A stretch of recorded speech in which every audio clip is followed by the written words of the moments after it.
Assalamualaikum warahmatullahi wabarakatuh. Bapak Ibu sudah melihat belum ada surat keputusan mengenai penetapan bantuan kelompok kerja guru dan tenaga pendidikan nomor 2552 tahun 2021. Kalau sudah melihat ada dua kemungkinan, berarti antara diterima atau tidak diterima proposalnya. Akan saya bahas kenapa diterima dan kenapa tidak diterima dalam video berikut ini.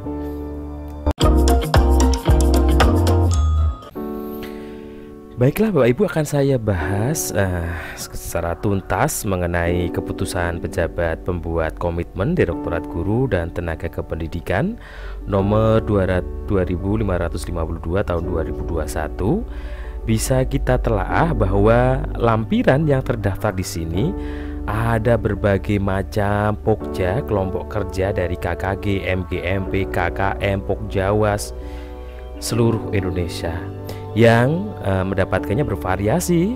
Kalau KKG 15 juta, untuk Pokja yang lain 30 juta.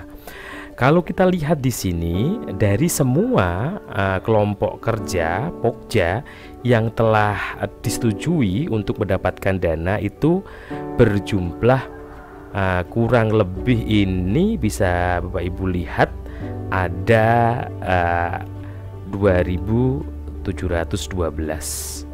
Nah, ini ditandatangani oleh Direktur GTK Madrasah Bapak Muhammad Zain. Nah, jadi variasinya seperti ini Bapak Ibu. Berarti nama-nama yang sudah ada di sini dinyatakan positif nanti akan mendapatkan dana bantuan MGMP yang jumlahnya disesuaikan sesuai juknis. Untuk KKG jumlahnya 15, untuk MGMP, KKM, Pokjawas itu jumlahnya 30 juta. Adapun kalau kita lihat di sini ada potongan yang dimaksud adalah potongan pajak. Bagi MGMP, KKG, Pokja yang tidak memiliki NPWP dipotong sejumlah 6%. Jadi 15 juta itu 6%-nya 900. Berarti yang didapat hanya 14 juta 100. Ada juga kalau kita lihat ini ya, kalau kita lihat lagi di sini contoh yang sudah ada NPWP-nya di sini. Nah, ini contoh ya. Ini yang ada NPWP-nya kita lihat. Nah, ini contoh. Ini NPWP yang sudah ada, contoh adalah ini ada MGMP 15 sama nih ya. MGMP ada 30 juta, dia dapat potongan 1.500.000 atau 5%-nya. Sedangkan yang tidak punya NPWP dipotong 6% atau 1.800.000. Hanya selisih 300.000. Tapi menurut saya sebaiknya punya NPWP biar lebih enak. Oke, dari sejumlah tadi 2.712-an yang sudah didapat, kita akan menelaah kenapa dapat, kenapa tidak dapat. Karena berkaitan dengan ini ya Bapak Ibu, berkaitan dengan ada pembukaan gelombang kedua. Nah, ini Bapak Ibu bisa dilihat ya, ada pembukaan gelombang 2 bantuan ini ya, bantuan program Pokja. Nah, ini tanggalnya Jumat 18 Juni, berarti baru kemarin ini ya. Kita lihat. Terus bagaimana bunyinya? Akan saya terangkan intinya saja, bahwa nanti Bapak Ibu boleh mengajukan lagi di tanggal ini. Nah, ini saya blok saja ini. Ini ada, kita sebagai Pokja nanti boleh mengajukan yang gagal atau yang belum pernah mengajukan, bisa mengajukan lagi schedule-nya atau timeline-nya nanti tanggal 5 sampai tanggal 20 Juli. Masih ada kesempatan. Kita nanti akan mengikuti runutan ini. Ada macam-macam, ada sosialisasi dan seterusnya. Terus intinya bagaimana? Kenapa bisa dapat? Kenapa tidak bisa dapat? Ada yang mengatakan proposal saya bagus, sangat real, sangat nyata. Saya asal-asalan saja dalam menginput, nyatanya saya berhasil. Kita kupas tuntas nanti.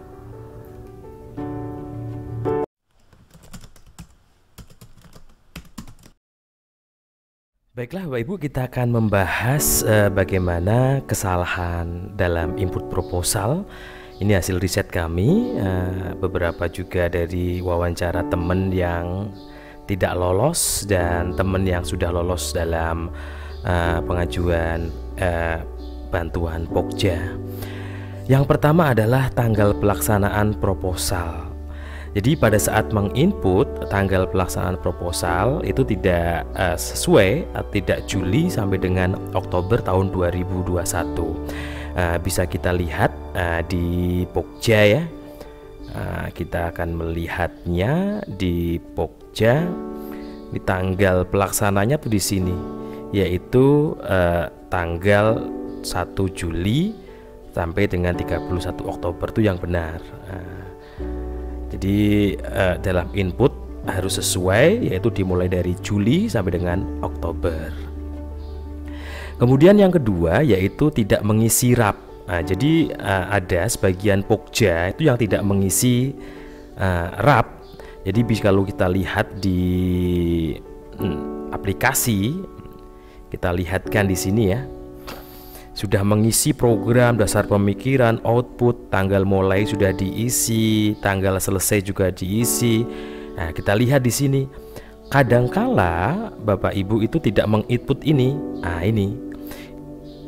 Jadi sudah upload filenya tapi tidak mengisi RAP-nya, otomatis sistem tidak akan membaca ini. Artinya apa? Walaupun sudah disetujui oleh admin kabupaten, tentunya ditelaah lagi di tingkat admin pusat tidak bisa. Jadi Bapak Ibu jangan lupa, yang paling lama itu pengisian RAP ini. Kemudian lanjut lagi, mengisi RAP tapi jumlah tidak sesuai. Ini sama persis dengan Pokja yang saya contohkan di sini ya. Ini RAP-nya sudah diisi semua tapi jumlah totalnya itu tidak 30 juta. Itu untuk MGMP, untuk untuk Pokjawas, untuk KKM harusnya pas 30 juta. Ini kalau kita telaah lagi di SK-nya semuanya itu sesuai. Harus total RAP-nya itu kalau MGMP, Pokjawas, KKM harus 30 juta, sedangkan KKG harus 15 juta tepat. Makanya Bapak Ibu harus hati-hati, harus di Excel dulu, hitung dulu dalam Excel atau pakai kalkulator supaya pas RAP-nya itu sesuai juknis 30 juta atau 15 juta untuk KKG. Kemudian selanjutnya adalah terlambat dalam input atau di luar timeline. Jadi Bapak Ibu ikuti terus. Tadi kalau sesuai dengan surat edaran nanti tanggal perbaikan atau pengisian gelombang kedua ini tanggal 5 Juli sampai tanggal 25 ya kalau nggak salah. Kita cek lagi ya. Kita cek lagi. Ini kita ingatkan lagi bahwa nanti dalam pengisian ini, nah ini bisa dilihat ya, tanggal 5 sampai dengan 20 Juli tahun 2021. Jangan sampai di luar itu, masih ada waktu yang lumayan banyak. Silahkan dipersiapkan dengan baik. Jadi gitu Bapak, ini adalah pola kesalahan dari input. Kita akan membahas yang selanjutnya adalah pola diterimanya proposal. Yang pertama, pola dari diterimanya proposal, NPWP tidak mempengaruhi diterimanya atau ditolaknya proposal. Jadi Bapak Ibu jangan khawatir kalau Pokjanya tidak atau belum memiliki NPWP, karena nanti akan berpengaruh pada potongan saja PPh. Kalau yang punya NPWP hanya 5%, kalau yang tidak punya NPWP potongannya PPh-nya 6%. Lanjut yaitu ini pola yang saya telaah. Banyak teman-teman yang sudah upload filenya tidak berstempel dan lolos. Artinya apa? Bahwa stempel Pokja yang ada di file yang diupload di aplikasi ternyata tidak mempengaruhi diterimanya atau tidak diterimanya proposal yang diajukan. Selanjutnya adalah RAP dan timeline harus sesuai juknis. Jadi RAP harus ya sesuai juknis. Kalau KKM, MGMP, Pokjawas 30 juta harus pas. Kemudian KKG harus 15 juta dan timelinenya ini juga harus disesuaikan juga. Template-nya itu harus ini ya, harus sesuai ini, sesuai dengan juknis, yaitu tanggal Juli, awal Juli sampai dengan akhir Oktober. Kemudian ini Bapak Ibu, terlambat dalam input di luar timeline ya. Maksudnya timeline ini adalah timeline schedule dari registrasi atau pengisian proposal. Jadi ada waktu itu ada teman yang memang kesibukannya luar biasa, terus tidak sempat mengisi, akhirnya di luar timeline itu akhirnya apa? Tidak ada tombol tambah di dalam aplikasi. Jadi Bapak Ibu harus sesuai timeline. Kemudian minimal terdiri dari 5 atau 7 kegiatan in-on. Jadi Bapak Ibu jangan khawatir kalau misalkan di RAP cuma 3 kegiatan, tapi in-on-nya itu sesuai. Kalau KKG itu 5 kegiatan in atau on-nya. Kemudian yang KKM, Pokjawas, MGMP itu 7 kegiatan in-on.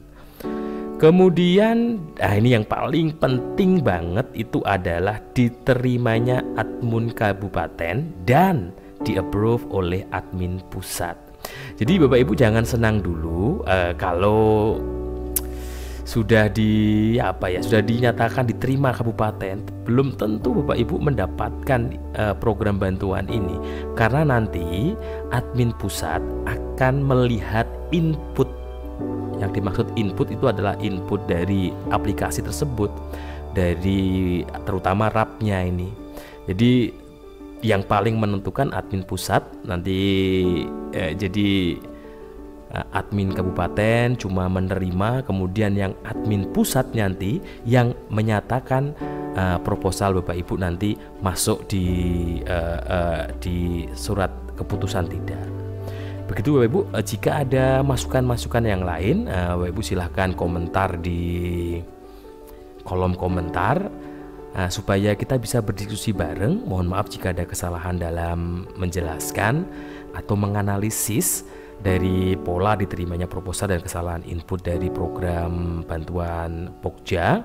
Salam dari MGMP IPA. Mohon subscribe supaya tambah semangat dalam membahas konten-konten yang bermanfaat untuk Bapak Ibu guru semua. Dari saya, wassalamualaikum warahmatullahi wabarakatuh.